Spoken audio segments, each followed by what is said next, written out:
தேங்காய் பூ வச்சு சப்ளு பண்ணி ஒரு சப்பாத்தி போட போகிறோம். வெங்காயம் நைஸாக நறுக்கிக்கணும். வெங்காயம் ஒன்று, மல்லித்தழை, பச்சை மிளகாய், தேங்காய். 400 கிராம் கோதுமை மாவை கொஞ்சம் போல் நெய் கொஞ்சமாக உப்பு போட்டு இந்த பதத்துக்கு பிசைஞ்சு வச்சுருக்கேன். மாவை அப்படியே எடுத்து நம்ம அப்படியே செஞ்சு அவ்வளவுதான். நம்ம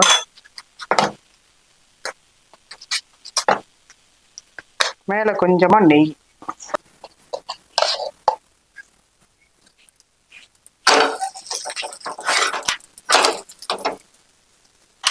தேங்காய் பூ சப்பாத்தி அப்படியே நுண்ணி போட்டுருவோம்.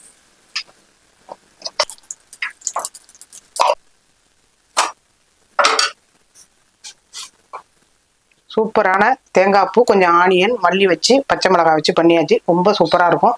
குழந்தைங்க